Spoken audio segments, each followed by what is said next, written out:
Dengan membawa berbagai poster dan spanduk, puluhan massa yang tergabung dalam Arema Malang dan Aremania ini mendatangi kantor Arema FC di Jalan Maijen Panjaitan, Kota Malang, Jawa Timur.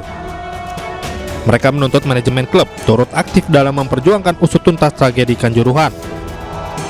Selama ini klub dinilai tak peduli terhadap perjuangan korban dan keluarga korban tragedi kemanusiaan. Massa juga menyegel kantor Arema FC dan melakukan tabur bunga. Mereka mengancam jika tuntutan tak dipenuhi selama 14 hari, Aremania akan melakukan aksi dengan massa yang lebih besar. Menolak segala aktivitas PT ABBI atau Arema FC sebagai salah satu pihak yang terlibat dalam tragedi Kanjuruhan untuk beraktivitas atau berkegiatan di Malang Raya.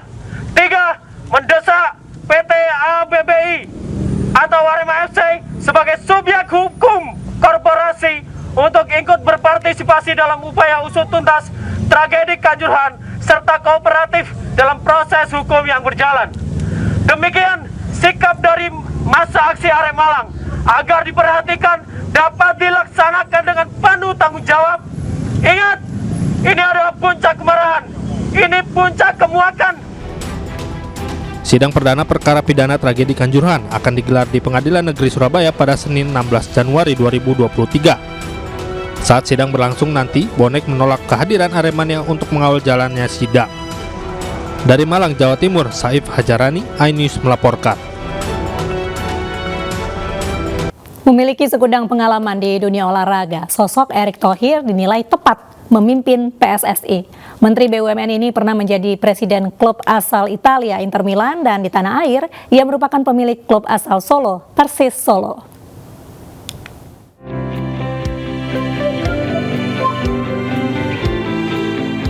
Pengalaman seorang Erick Thohir di dunia olahraga tidak diragukan lagi, terutama sepak bola.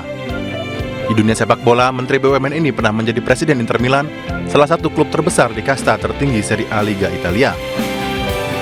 Erick juga pernah menjadi pemegang saham mayoritas di DC United, klub sepak bola Liga Amerika Serikat. Sementara di tanah air, Erick adalah salah seorang pemilik klub Persis Solo dan juga komisaris Persib Bandung. Kini dengan pengalamannya di dunia sepak bola, Erick Thohir siap memimpin PSSI ke depan. Maju sebagai salah seorang kandidat ketua umum PSSI untuk periode 2023-2027, Erick bertekad memajukan industri sepak bola di Indonesia. Sudah banyak teori dalam perbaikan sepak bola Indonesia. Betul nggak? Banyak teori. Banyak teori, banyak konsep. Sebenarnya yang harus kita lakukan adalah kita bernyali.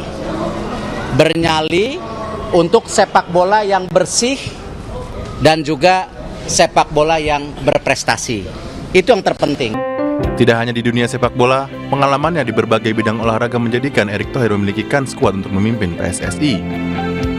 Harapannya agar sepak bola Indonesia terus tumbuh dan berprestasi menjadi target Erick Thohir untuk mewujudkannya. Tim Liputan iNews melaporkan. Selain Erick Thohir, Ketua DPD Lanyala Mataliti juga mendaftarkan diri sebagai calon Ketua Umum PSSI. Sementara mantan Sekjen PSSI Ratu Tisha mengajukan diri sebagai calon Wakil Ketua Umum PSSI.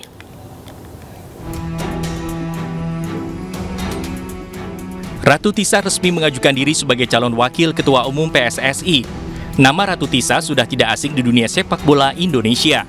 Dirinya sempat menjabat sebagai Sekjen PSSI hingga menduduki posisi Wakil Presiden AFF. Saat ditanya soal niatnya turun gunung, Ratu Tisha mengaku mencintai dunia sepak bola dan tidak bisa menjelaskan alasannya.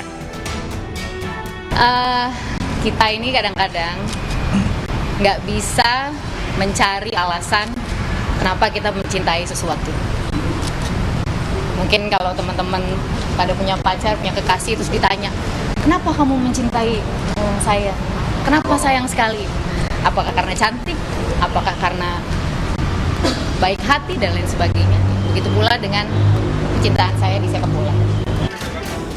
Sementara itu pada hari Jumat lalu, Ketua DPD RI Lanyala Mataliti menjadi orang pertama yang secara resmi mendaftar sebagai calon Ketua Umum PSSI. Lanyala bukan orang baru di PSSI.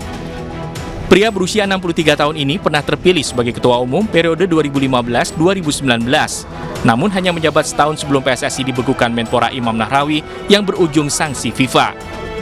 Dan sekarang saya terpanggil karena sudah waktunya kami melihat bahwa sudah waktunya saya harus membayar hutang saya yang dulu saya diberi amanah oleh anggota PSSI, para voter dari 94 itulah akhirnya saya sekarang mencalonkan diri sebagai Ketua Umum PSSI.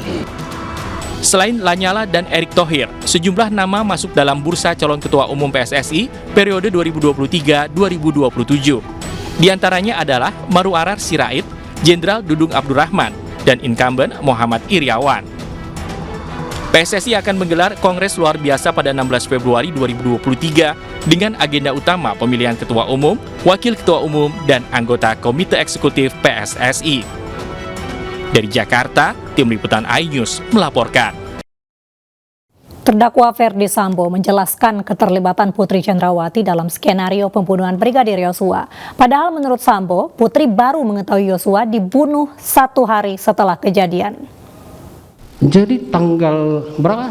Tanggal 9 yang mulia. Tanggal 9 Juli baru pagi hari tahu. Siapa yang memberitahukan? Saya yang memberitahu. Cara memberitahukan itu gimana? Saya sampaikan bahwa Yosua sudah meninggal karena ditembak oleh Richard. Sesuai dengan skenario ya, tembak menembak itu ya. Iya. Tadi kamu bilang bahwa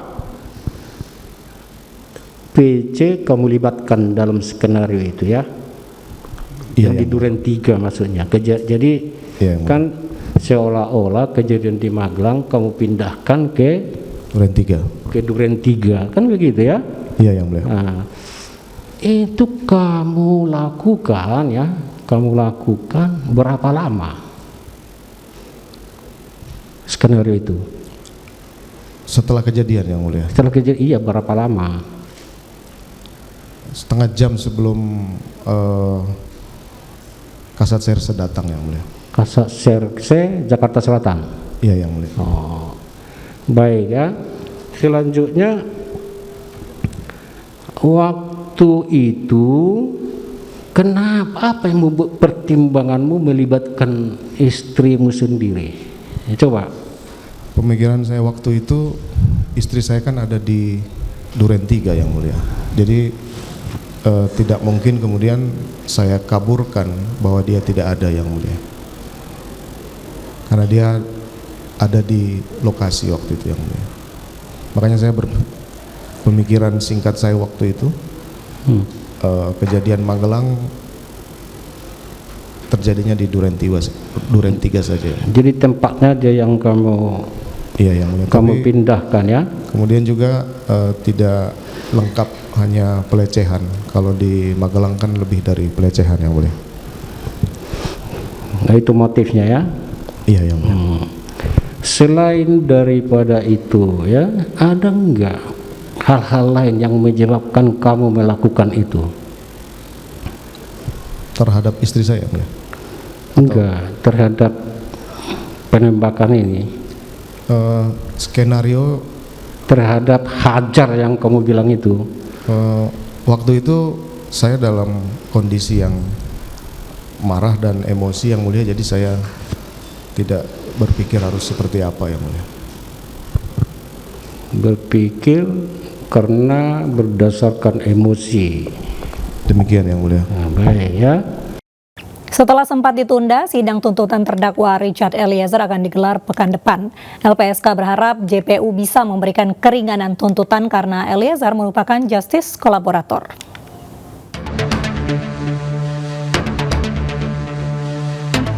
Setelah sebelumnya ditunda, sidang tuntutan terdakwa Richard Eliezer akan digelar Rabu pekan depan bersama terdakwa lain. Penundaan dilakukan lantaran jaksa penuntut umum masih menunggu hasil pemeriksaan terdakwa Putri Chandrawati.